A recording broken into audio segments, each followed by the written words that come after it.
Hi friends, सवारी स्वागत है आप सभी को हमारे यूट्यूब चैनल में। तो फ्रेंड्स, आज मैं एक बहुत ही इंपॉर्टेंट टॉपिक आप सभी को बताने वाला हूं, जो टॉपिक है आनुवंशिकता एवं वातावरण का प्रभाव, जो बाल विकास एवं शिक्षा शास्त्र चैप्टर के अंतर्गत आता है। तो इसे प्रत्येक वर्ष 10 से 15 प्रश्न पूछा ही जाता है। तो इस टॉपिक के क्वेश्चन को देखने के लिए वीडियोज को लास्ट तक जरूर देखें, क्योंकि सभी क्वेश्चन सिलेक्टेड क्वेश्चन हैं। और यदि आप हमारे चैनल पर न्यू हैं तो चैनल को सब्सक्राइब जरूर करें। तो चलिए फ्रेंड्स, बिना लेट किए हुए हम अपने टॉपिक पे आता हूँ। जैसा कि इस टॉपिक का फर्स्ट क्वेश्चन है, बच्चे के विकास में उसके परिवेश का जो प्रभाव उस पर पड़ता है, उसे हम खाली जगह कहते हैं। पहला पालन पोषण, दूसरा सामाजिक विकास, तीसरा संवेगात्मक विकास, चौथा परिवेश के लाभ। तो क्वेश्चन नंबर फर्स्ट का आंसर होगा, उसका आंसर होगा फर्स्ट होगा पालन पोषण, क्योंकि बच्चे के विकास में उसके परिवेश का जो प्रभाव उस पर पड़ता है उसे हम पालन पोषण कहते हैं। उसी तरह से अगला नेक्स्ट क्वेश्चन सेकंड देखते हैं। सेकंड में पूछ रहा है कि परिवेश का प्रभाव मानव के खाली जगह और खाली जगह दोनों चरणों में बहुत ही महत्वपूर्ण है। पहला सामाजिक आर्थिक, दूसरा समाज विद्यालय में शिक्षा, तीसरा प्रसव पूर्व प्रसव के उपरांत, चौथा परिवार विद्यालय में विकास। तो क्वेश्चन नंबर जो सेकंड का आंसर होगा, उसका आंसर हो जाएगा 3 हो जाएगा, प्रसव पूर्व प्रसव के उपरांत, क्योंकि परिवेश का प्रभाव मानव के प्रसव पूर्व और प्रसव के उपरांत दोनों चरणों में बहुत ही महत्वपूर्ण है।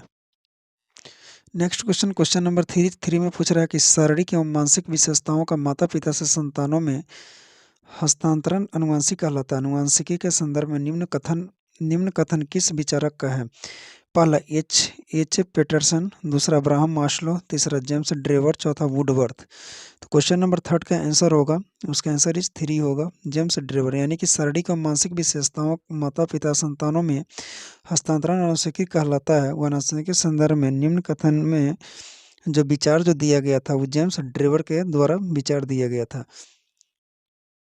अगला क्वेश्चन, क्वेश्चन नंबर चौथा में पूछ रहा है कि माता पिता से संतानों को प्राप्त होने वाले गुणों को कहते हैं।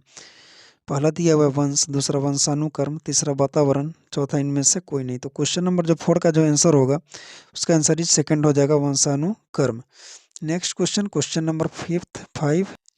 क्वेश्चन नंबर 5 में पूछ रहा है, निम्नलिखित में से कौन सा किसी बच्चे पर आनुवंशिकता का प्रभाव है? ए विशिष्ट शारीरिक लक्षण, बी विशिष्ट बुद्धि, सी विशिष्ट चरित्र। ऑप्शन कुछ इस टाइप से दिया गया है, केवल ए, केवल बी, ए और बी, चौथा ए, बी और सी। तो क्वेश्चन नंबर जो 5वां का जो आंसर होगा, उसका आंसर इज 4 हो जाएगा, ए, बी और सी। नेक्स्ट क्वेश्चन, क्वेश्चन नंबर 6 में पूछ रहा है कि आनुवंशिकता तथा वातावरण परस्पर है। ये हो गया निर्भय, बी पूरक, सी सहयोगी। ऑप्शन दिया केवल ए, केवल बी, केवल सी, ए, बी और सी तीनों। तो क्वेश्चन नंबर 6 का जो आंसर हो जाएगा, इसका आंसर इज 4 हो जाएगा, ए, बी और सी तीनों, क्योंकि आनुवंशिकता तथा वातावरण जो परस्पर होता है वो निर्भर, पूरक तथा सहयोगी पे निर्भर होता है। नेक्स्ट क्वेश्चन देखिए, क्वेश्चन नंबर 7। क्वेश्चन नंबर 7 में पूछ रहा है, निम्नलिखित में से किस प्रकार के विकास पर आनुवंशिकता एवं वातावरण का प्रभाव पड़ता है? ए सामाजिक विकास, बी संवेगात्मक विकास, सी मानसिक विकास, डी शारीरिक विकास। ऑप्शन कुछ इस टाइप से दिया गया हुआ है, केवल डी, ए और बी, तीसरा ए, बी और सी, चौथा ए, बी, सी और डी। तो क्वेश्चन नंबर जो 7 का जो आंसर होगा, उसका आंसर इज 4 हो जाएगा, ए, बी, सी और डी चारों होगा, क्योंकि आनुवंशिकता किस विकास पर आनुवंशिकता व वातावरण का जो प्रभाव पड़ता है वो सामाजिक विकास, संवेगात्मक विकास, मानसिक विकास तथा शारीरिक विकास, इस चारों का प्रभाव पड़ता है। नेक्स्ट क्वेश्चन देखिए, क्वेश्चन नंबर 8। क्वेश्चन नंबर 8 में पूछ रहा है कि बालक के संपूर्ण व्यवहार की सृष्टि खाली जगह और खाली जगह की अंतःक्रिया द्वारा होती है। पहला माता पिता के व्यवहार, दूसरा उसके मित्र भाई बहनों का व्यवहार, तीसरा उसके शिक्षकों अभिभावकों के व्यवहार, चौथा आनुवंशिकता वातावरण। तो क्वेश्चन नंबर जो 8 का जो आंसर होगा, उसका आंसर इज 4 होगा, आनुवंशिकता वातावरण। उसी तरह से next question, question number 9। Question number 9 में पूछ रहा है कि बालक के सम्यक विकास के लिए निम्नलिखित में से किनका संयोग सर्वाधिक अनिवार्य है? पहला उसके विद्यालय एवं परिवार, दूसरा उसके वंशानुक्रम और वातावरण, तीसरा उसके परिवार एवं समाज, तथा चौथा उसके समाज एवं राष्ट्र। तो क्वेश्चन नंबर जो 9 का जो आंसर होगा उसका आंसर इज सेकंड हो जाएगा, उसके वंशानुक्रम और वातावरण, क्योंकि बालक के सम्यक विकास के लिए जो निम्नलिखित में से जो संयोग जो सर्वाधिक अनिवार्य है वो है उसके वंशानुक्रम और वातावरण। इसीलिए क्वेश्चन 9 का आंसर क्या हो जाएगा, सेकंड हो जाएगा। नेक्स्ट क्वेश्चन देखते हैं, क्वेश्चन नंबर 10। क्वेश्चन नंबर 10 में पूछ रहा है कि वातावरण वह बाहरी शक्ति है जो हमें प्रभावित करती है। किसने कहा था? बहुत ही इंपॉर्टेंट क्वेश्चन है और सीटेट में क्वेश्चन ये पूछा गया है। ऑप्शन दिया वुडवर्थ ने, रॉस ने, एंसॉटिशी ने, चौथा उपरोक्त में से किसी ने नहीं। तो क्वेश्चन नंबर जो 10 का जो आंसर हो जाएगा उसका आंसर इस सेकेंड होगा, रॉस ने, क्योंकि रॉस ने कहा था कि वातावरण वह बाहरी शक्ति है जो हमें प्रभावित करती है। उसी तरह से क्वेश्चन नंबर 11 देखेंगे। क्वेश्चन नंबर 11 में पूछ रहा है बच्चे उसी वातावरण में सीख सकते हैं जहाँ उनके अनुभवों एवं भावनाओं को उचित स्थान मिले, दूसरा उन्हें खेलने का मौका मिले, तीसरा उन्हें मित्र बनाने का मौका मिले, चौथा कड़ा अनुशासन हो। तो क्वेश्चन नंबर जो 11 का जो आंसर हो जाएगा उसका आंसर इज फर्स्ट होगा, क्योंकि बच्चे उसी वातावरण में सीख सकते हैं जहाँ उनके अनुभवों एवं भावनाओं का उचित स्थान मिले। नेक्स्ट क्वेश्चन देखिए, क्वेश्चन नंबर 12। क्वेश्चन नंबर 12 में पूछ रहा है कि आप दिल्ली के किसी केंद्रीय विद्यालय में शिक्षक हैं, आपकी कक्षा का एक छात्र फजल हिमाचल प्रदेश का रहने वाला है तथा एक अन्य छात्र सुदीप केरल का मूल निवासी है। आप दोनों के रंग रूप स्वभाव आदि में काफ़ी विभिन्नताएं देखते हैं। इसका प्रमुख कारण हो सकता है पहला वातावरणीय प्रभाव, दूसरा विद्यालय में दोनों का शैक्षिक स्तर, तीसरा आपकी शिक्षण विधि, चौथा उपरोक्त सभी। तो क्वेश्चन नंबर जो 12 का जो आंसर हो जाएगा उसका आंसर इज फर्स्ट होगा, वातावरणीय प्रभाव। नेक्स्ट क्वेश्चन देखते हैं, क्वेश्चन नंबर 13 पूछ रहा है कि बच्चे की आनुवंशिकता द्वारा निर्धारित सीमाओं के अंदर सर्वोत्तम संभावित विकास के लिए एक शिक्षक को क्या करना चाहिए। पहला, उसे बालक के परिवेश में सुधार करना चाहिए। दूसरा, उसे बालक के अधिक से अधिक पुस्तक पढ़ने की सलाह देनी चाहिए। उसे खेल कूद में अधिक से अधिक भाग लेने लेने की सलाह देनी चाहिए। चौथा, उसे विकास के लिए प्रेरित करना चाहिए। तो क्वेश्चन नंबर जो 13 का जो आंसर हो जाएगा उसका आंसर इज फर्स्ट होगा, उसे बालक के परिवेश में सुधार करना चाहिए। क्वेश्चन नंबर 14 में पूछ रहा है कि प्रत्येक छात्र स्वयं में विभिन्न है, इस तथ्य का प्रमुख कारण क्या है। ए भौतिक वातावरण, बी सामाजिक वातावरण, सी वंशानुक्रम। ऑप्शन कुछ इस टाइप से दिया हुआ है, केवल ए, दूसरा ए और बी, तीसरा ए और सी, चौथा ए बी और सी तीनों। तो क्वेश्चन नंबर 14 का जो आंसर होगा उसका आंसर जो 4 हो जाएगा, ए बी और सी तीनों होगा, क्योंकि प्रत्येक छात्र स्वयं में विभिन्न है, इस तथ्य का जो प्रमुख कारण है भौतिक वातावरण, सामाजिक वातावरण तथा वंशानुक्रम। नेक्स्ट क्वेश्चन नंबर 15 पूछ रहा है कि आपकी कक्षा का एक छात्र कक्षा में रोज अनुवंशहीनता करता है, आप इस समस्या के समाधान हेतु निम्न में से क्या उपाय अपनाएंगे। पहला, उसके वंशानुक्रम तथा वातावरण का पता लगाकर उसका सही दिशा में मार्गदर्शन करेंगे। दूसरा, छात्र को रोज पीटेंगे जब तक कि वह कक्षा में अनुशासनहीनता करना नहीं छोड़ देता है।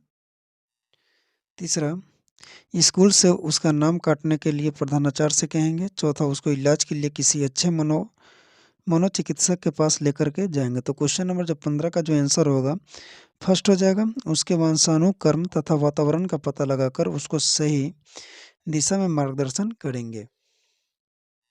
क्वेश्चन नंबर 16 में पूछ रहा है, आज बालापराध की घटनाएं बढ़ती जा रही है जिसके कारण शिक्षण प्रणाली में जटिलता आ रही है, आपके अनुसार इसका प्रमुख कारण क्या है। ये हो गया दूषित वंशानुक्रम, बी दूषित सामाजिक वातावरण, सी दूषित परिवेश। ऑप्शन कुछ इस टाइप से दिया गया है, केवल ए, केवल बी, केवल सी, ए बी और सी तीनों।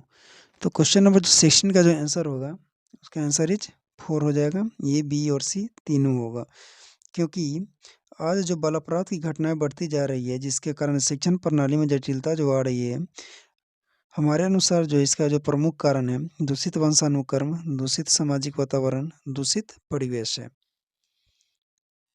नेक्स्ट क्वेश्चन नंबर 17 में पूछ रहा है, निम्न में से कौन से वातावरण संबंधी कारक है जिससे बालकों के विकास में उसके परिवेश अर्थात परिवार, समाज तथा पास पड़ोस की महत्वपूर्ण भूमिका होती है। ये हो गया भौतिक कारक, बी सामाजिक कारक, सी आर्थिक कारक, डी सांस्कृतिक कारक। ऑप्शन दिया हुआ है ए बी, ऑप्शन दिया हुआ है ए बी और सी, दूसरा बी सी और डी, तीसरा ए सी और डी, चौथा ए बी सी और डी, चारों। तो क्वेश्चन नंबर जो 17 का जो आंसर हो जाएगा, इसका आंसर इज 4 हो जाएगा। ए बी सी और डी सभी होगा, क्योंकि वातावरण संबंधी कारक है जिसमें बालकों के विकास में उसके परिवेश अर्थात परिवार, समाज तथा पास पड़ोस की भूमिका होती है, जिसमें भौतिक कारक, सामाजिक कारक, आर्थिक कारक और सांस्कृतिक कारक के चारों कारक के अंतर्गत आते हैं। नेक्स्ट क्वेश्चन देखिए, क्वेश्चन नंबर 18 में पूछ रहा है कि विकास की वर्तमान विचारधारा में निम्नलिखित में से किसका महत्व है। पहला केवल प्राकृतिक, दूसरा केवल पोषण, तीसरा 1 और 2 दोनों, चौथा उपरोक्त में से कोई नहीं। तो क्वेश्चन नंबर जो 18 का जो आंसर हो जाएगा, उसका आंसर इज 3 हो जाएगा। 1 और 2 दोनों होगा, क्योंकि विकास की वर्तमान विचारधारा में जो जो महत्व है वो केवल प्राकृतिक और केवल पोषण का महत्वपूर्ण है। अगला क्वेश्चन देखिए, क्वेश्चन नंबर 19। क्वेश्चन नंबर 19 में पूछ रहे हैं कि आनुवंशिकता एवं वातावरण के बिना बालकों के विकास की कल्पना की जा सकती है। कारण दिया हुआ है और इनके संदर्भ में कहा जाता है कि ये दोनों आपस में इस प्रकार से जुड़े हैं कि इनको पृथक नहीं किया जा सकता है। ऑप्शन कुछ इस प्रकार से दिया गया, कह रहा है कि पहला कथनीय और कारण आर दोनों सही है, दूसरा कथनीय और कारण आर दोनों गलत है, तीसरा में कथनीय सही है परंतु कारण आर गलत है, चौथा कारण आर सही है लेकिन कथनीय गलत है। तो क्वेश्चन नंबर जो 19 का जो आंसर हो जाएगा, 19 का आंसर इज 4 हो जाएगा। चौथा हो जाएगा कारण आर सही है लेकिन कथनीय गलत है। नेक्स्ट क्वेश्चन, क्वेश्चन नंबर 20 में पूछ रहा है कि मानव व्यक्तित्व परिणाम है। सीटेट जनवरी 2012 का क्वेश्चन पूछा गया है। पहला दिया हुआ केवल आनुवंशिकता का, दूसरा पालन पोषण और शिक्षा का, तीसरा आनुवंशिक और वातावरण की अंतःक्रिया का, चौथा केवल वातावरण का। तो क्वेश्चन नंबर जो 20 का जो आंसर हो जाएगा, इसका आंसर 3 हो जाएगा, क्योंकि मानव व्यक्तित्व परिणाम जो होता है वो आनुवंशिकता और वातावरण की अंतःक्रिया का परिणाम होता है। इसी तरह से नेक्स्ट क्वेश्चन, क्वेश्चन नंबर 21 देखेंगे। क्वेश्चन नंबर 21 में पूछ रहा है कि सीखने संबंधी नियोग्यताएं सामान्यतः। सीटेट नवंबर 2012 का क्वेश्चन पूछा गया है। पहला लड़कियों की तुलना में अधिकतम लड़के में पाई जाती है, दूसरा अधिकतम उन बच्चों में पाई जाती है जो शहरी क्षेत्रों की अपेक्षा ग्रामीण क्षेत्रों से संबंध रखते हैं, तीसरा उन बच्चों में पाई जाती है विशेषता जिनके पैतृक अभिभावक इस प्रकार की समस्याओं से ग्रसित होते हैं, चौथा औसत से श्रेष्ठ बुद्धि लब्धि वाले बच्चों में पाई जाती है। तो क्वेश्चन नंबर जो 21 का जो आंसर हो जाएगा, इसका आंसर इज 3 होगा। उन बच्चों में पाई जाती है विशेषता जिनके पैतृक अभिभावक इस प्रकार की समस्याओं से ग्रसित होते हैं। नेक्स्ट क्वेश्चन, क्वेश्चन नंबर 22 में पूछ रहा है कि बच्चे के विकास में आनुवंशिकता और वातावरण की भूमिका के बारे में निम्नलिखित में से कौन सा कथन सत्य है। सीटेट जुलाई 2013 का क्वेश्चन पूछा गया है। पहला आनुवंशिकता और वातावरण दोनों एक बच्चे के विकास में 50-50% योगदान रखते हैं, दूसरा समवयस्कों और पितृयक जिसको जेंस का सापेक्ष योगदान योगात्मक नहीं होता। तीसरा आनुवांशिक और वातावरण एक साथ परिचालित नहीं होते। चौथा सहज रुझान वातावरण से संबंधित है जबकि वास्तविक विकास के लिए आनुवंशिकता आवश्यक है। तो क्वेश्चन नंबर जो 22 का जो आंसर होगा, उसका आंसर इस सेकंड हो जाएगा। समवयस्कों और पितृयक का सापेक्ष योगदान योगात्मक नहीं होता। नेक्स्ट क्वेश्चन, क्वेश्चन नंबर 23 में पूछ रहा है निम्नलिखित में से कौन सा कथन सत्य है। सीटेट फरवरी 2014 का क्वेश्चन पूछा गया है। पहला आनुवंशिक बनावट व्यक्ति की परिवेश की गुणवत्ता के प्रति प्रत्युत्तरात्मकता प्रभावित करती है, दूसरा गोद लिए गए बच्चों का वही बुद्धि लाभदायक आईक्यू होता है जो गोद लिए गए उनके सगे भाई बहनों का होता है। थर्ड में दिया हुआ है अनुभव मस्तिष्क के विकास को प्रभावित नहीं करता, चौथा विद्यालयीकरण का बुद्धि पर कोई प्रभाव नहीं पड़ता। तो क्वेश्चन नंबर जो 23 का जो आंसर होगा, 23 का आंसर इज फर्स्ट होगा। आनुवंशिक बनावट व्यक्ति की परिवेश की गुणवत्ता के प्रति प्रत्युत्तरात्मकता को प्रभावित करती है। नेक्स्ट क्वेश्चन, क्वेश्चन नंबर 24 जो है प्राकृतिक पोषण विवाद निम्नलिखित में से किससे संबंधित है। सीटेट सितंबर 2015 का क्वेश्चन पूछा गया है। पहला आनुवंशिक वातावरण, दूसरा व्यवहार एवं वातावरण, तीसरा वातावरण एवं जीव विज्ञान, चौथा वातावरण एवं पालन पोषण। तो क्वेश्चन नंबर जो 24 का जो आंसर हो जाएगा, इसका आंसर इज फर्स्ट होगा। प्राकृतिक पोषण विवाद जो होता है आनुवंशिकी एवं वातावरण से संबंधित होता है। नेक्स्ट क्वेश्चन, क्वेश्चन नंबर 25 में पूछ रहा है कि यह एक 6 वर्ष की लड़की खेल कूद में असाधारण योग्यता प्रदर्शित करती है, उसके माता पिता दोनों ही खिलाड़ी हैं, उसे नित्य प्रशिक्षण प्राप्त करने भेजते हैं और सप्ताहांत में उससे प्रशिक्षण देते हैं। बहुत संभव है कि उसकी क्षमताएं निम्नलिखित दोनों के बीच परस्पर प्रतिक्रिया का परिणाम होगी। ये जो क्वेश्चन है सीटेट सितंबर 2016 का क्वेश्चन पूछा गया है। ऑप्शन दिए पहला वृद्धि और विकास, दूसरा स्वास्थ्य और प्रशिक्षण, तीसरा अनुशासन और पौष्टिकता, चौथा आनुवंशिकता और पर्यावरण। तो क्वेश्चन नंबर जो 25 का जो आंसर हो जाएगा उसका आंसर इज 4 हो जाएगा, आनुवंशिकता और पर्यावरण। नेक्स्ट क्वेश्चन नंबर 26 पूछ रहा प्राथमिक विद्यालय के बच्चे उस वातावरण में सबसे प्रभावी ढंग से सीखेंगे। सीटेट सितंबर 2016 का क्वेश्चन पूछा गया। पहला, जहां शिक्षक एकाधिकारवादी है और स्पष्ट आदेश देता है कि क्या किया जाना चाहिए। दूसरा, जहां मूल रूप से पढ़ने लिखने और गणित की संज्ञानात्मक कुशलता पर ही ध्यान का केंद्र होता है और बल दिया जाता है।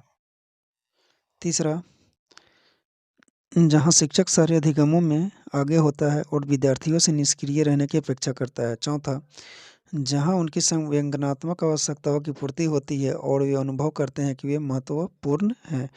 तो क्वेश्चन नंबर जो 26 का जो आंसर होगा इसका आंसर इज 4 होगा, जहां उनकी संवेगात्मक आवश्यकताओं की पूर्ति होती है और वे अनुभव करते हैं कि वे महत्वपूर्ण हैं। नेक्स्ट क्वेश्चन देखेंगे, क्वेश्चन नंबर 27 पूछ रहा है कि आनुवंशिकता और पर्यावरण की भूमिका के बारे में निम्नलिखित में से कौन सा कथन सत्य है।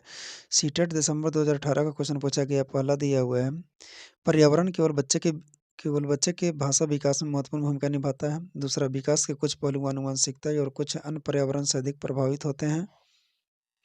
तीसरा, सीखने और प्रदर्शन करने की एक बच्चे की क्षमता जीनों द्वारा पूरी तरह से निर्धारित की जाती है। चौथा, अच्छी देखभाल और पौष्टिक आहार बच्चे के किसी भी जन्मजात विकार को दूर कर सकता है। तो क्वेश्चन नंबर जो 27 का जो आंसर होगा उसका आंसर जो होगा सेकंड होगा, विकास के कुछ पहलू आनुवंशिकता और कुछ अन्य पर्यावरण से अधिक प्रभावित होते हैं। नेक्स्ट क्वेश्चन नंबर 28 में पूछ रहा है कि निम्नलिखित में से कौन सी प्रवृत्ति या गुण पूर्णतः आनुवंशिक है। सीटेट दिसंबर 2021 का क्वेश्चन पूछा गया है। ये दिया हुआ कि आंखों का रंग, बी बुद्धि, सी नैतिक विकास, डी सामाजिक कौशल। ऑप्शन दे केवल बी, दूसरा ए, बी और सी, तीसरा ए और बी, चौथा केवल ए। तो क्वेश्चन नंबर जो 28 का जो आंसर हो जाएगा इसका आंसर इज 4 होगा, केवल ए होगा, क्योंकि प्रवृत्ति गुण पूर्णतः जो आनुवंशिक है वो आंखों का रंग होता है। ये सीटेट दिसंबर 2021 का क्वेश्चन पूछा भी गया है। नेक्स्ट क्वेश्चन देखिए, क्वेश्चन नंबर 29 में पूछ रहा है कि समकालीन विचारधाराओं के अनुसार बाल विकास की प्रक्रिया। सीटेट जनवरी 2022 का क्वेश्चन पूछा गया है। पहला, सिर्फ माता पिता से प्राप्त आनुवंशिक गुणों द्वारा ही निर्धारित होती है। दूसरा, सभी बच्चे के लिए एक समान है और सभी बच्चे एक निश्चित आयु तक आते आते विशिष्ट निर्धारित लक्ष्य अवश्य प्राप्त कर लेते हैं। तीसरा, बहुआयामी है क्योंकि बच्चे विभिन्न के संदर्भों में पलते बढ़ते हैं। चौथा, का पूर्वानुमान बिल्कुल नहीं लगाया जा सकता, यद्यपि विकास सभी के लिए एक दिशात्मक होता है। तो क्वेश्चन नंबर जो 29 का जो आंसर हो जाएगा उसका आंसर इज 3 हो जाएगा, बहुआयामी है क्योंकि बच्चे विभिन्न के संदर्भों में पलते बढ़ते हैं। नेक्स्ट क्वेश्चन देखिए, क्वेश्चन नंबर 30 में पूछ रहा है कि विकासात्मक परिवर्तन किसका परिणाम है। सीटेट जनवरी 2022 का क्वेश्चन पूछा गया है। पहला, अनुवांशिक और पर्यावरणीय परिस्थितियों का अनूठा संयोजन। दूसरा, केवल सामाजिक सांस्कृतिक कारक। तीसरा, न तो वंशानुगत और न ही पर्यावरण कारक। चौथा, किसी व्यक्ति का केवल अनुवांशिक ढांचा। तो क्वेश्चन नंबर जो 30 का जो आंसर होगा उसका आंसर इज फर्स्ट हो जाएगा, क्योंकि विकासात्मक परिवर्तन जो होता है वो आनुवंशिक और पर्यावरणीय परिस्थितियों का अनूठा संयोजन का परिणाम होता है। अगला क्वेश्चन यानी कि लास्ट क्वेश्चन देखिए, क्वेश्चन नंबर 31।